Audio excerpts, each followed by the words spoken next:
Hi, this is Devanshu from FlextTest board, and I'm here to walk you through the demo of the product that we have created. So as you can see, this is the login page in front of you where I need to provide mail and password as the credential services so that I can access the platform. We have other form of credential services available as well, and we're planning to add a little bit more to it.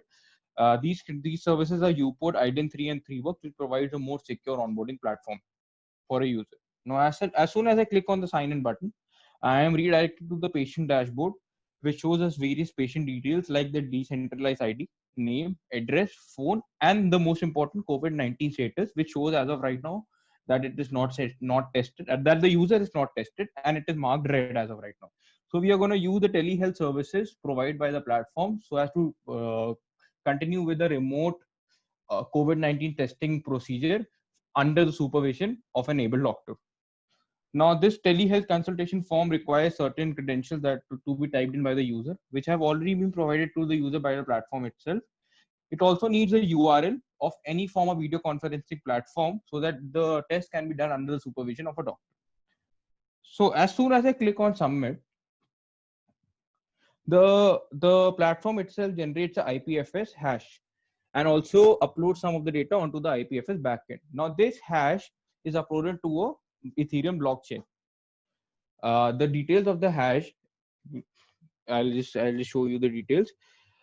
Yeah, so these are the details of the hash, and these are the details of the transaction that has already been done on the blockchain, and we can get back the hash using the get function that has been inbuilt on the smart contract that we have developed, so as to get back the hash, and this hash can be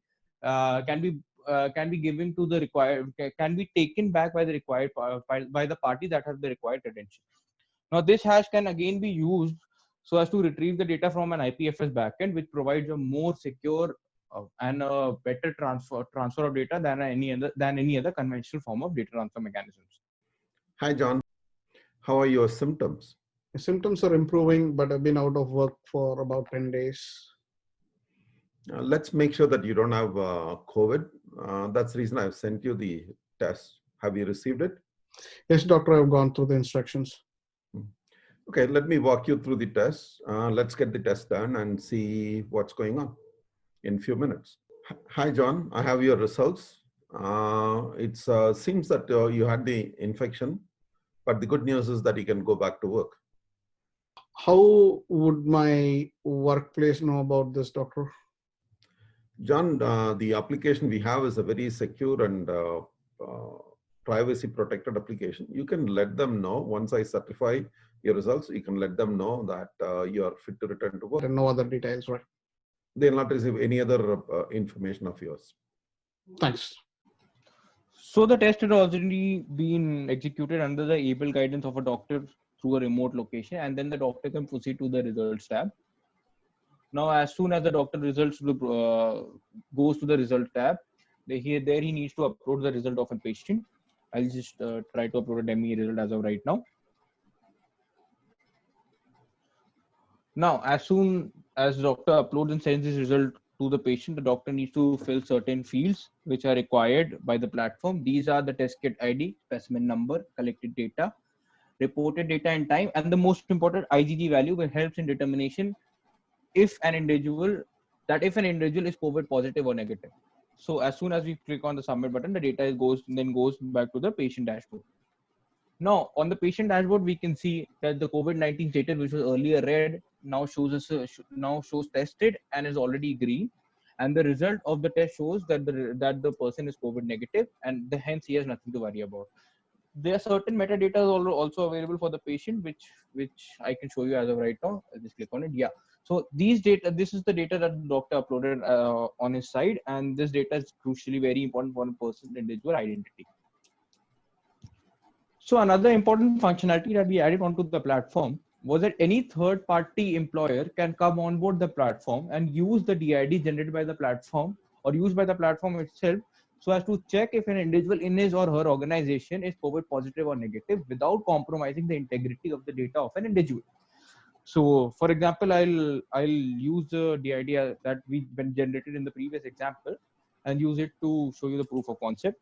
So I paste in the DID and push in the request proof button. As soon as I do this, the page gets redirected, and it is showed that an individual or an entity is trying to access some important COVID credential of an individual.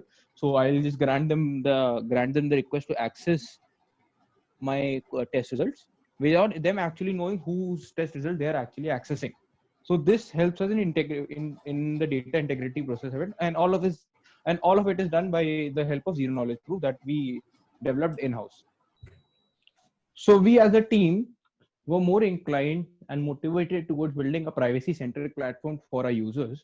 That is why our first and immediate choice became the use of zero knowledge proofs. We use zero knowledge proofs to compute most of our data, and thus it helped us in creating a more holistic and a privacy centric platform for every individual in using the platform. So I'll just hand it over to my colleague Dhruv, which will tell you about it and show you a live demo regarding it. Dhruv, up to you. Yeah, thank you, Devansh. Hello, everyone. So I'll be demonstrating the use of zero knowledge proofs in our project. So as Devansh earlier said, we were looking for a privacy-centric approach towards sharing our data and sharing the user's data and storing it so that the user doesn't have to reveal more than what is required. So the zero knowledge proof is actually written in this file flexi.zok, which is written in using the library Socrates. Now I will walk you through how this is processed in the backend. So the first command being will compile our zero knowledge proofs and it generates a bunch of files and gives this output. And the second command being Socrates setup, and the third command, which is most important, is compute witness. In our case, compute witness is carrying the inputs of the zero knowledge proof.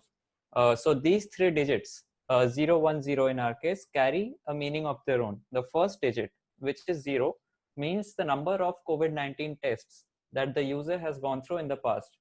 And the second digit, which is 1 in our case, means if there is an ongoing test going on for the user or not. So if the digit is 0, it means there is no ongoing test going on, and if the digit is 1, there is an ongoing test going on. And the last digit, being the most important one, represents the actual COVID-19 test result of the user. So if the digit is 0, this means the latest result of the user of a COVID-19 test is negative, and if the digit is 1, it means the COVID-19 result was positive in the latest test. So these are all those 0, 1, 0 in our case is just an arbitrary combination I'm just taking. We can take anyone else, and yeah, so I'll compile that and we get our outputs 1, 3, 3. In this case, our outputs are encrypted in some form, and from the verifier, we'll run a script in the verifier side which will decrypt these outputs further, and the result will be displayed on the verifier side. So one special thing about these zero knowledge proofs is we have incorporated the use of global standard medical documentation, which is FHIR. So FHIR in our case is a JSON document which is stored on the IPFS, and we fetch all the data required, which is the 0, 1, 0 in our case. We fetch all this data from the IPFS, which was stored in the FHIR layout document, medical documentation. Yeah. So the next command being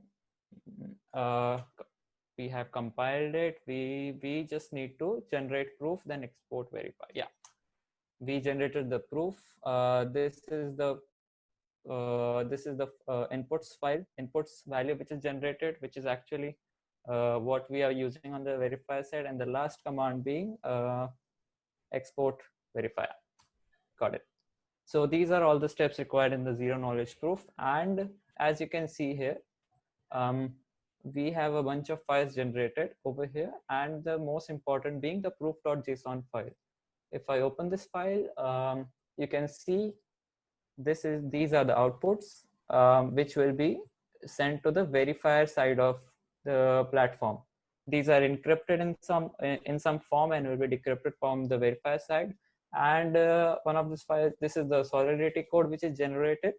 So yeah, this can be used wherever required as well. So yeah, that's pretty much it. Thank you, Dhruv, for your valuable insight regarding zero knowledge proof. So yeah, you can see that we have built a very secure system for transfer of data between multiple parties. And I'll just show you the last part of the last part of the platform, where an employer can put in the DID of an individual and then view the results without compromising an individual's data integrity. So yeah, I'll just copy paste in the DID, and I'll just click on view results. Now the view result tab is open in front of you, which shows the decentralized identification of an individual, the test status, as well as test result, which shows is negative, which shows that it's negative. Uh, so yeah, that's it. Thank you.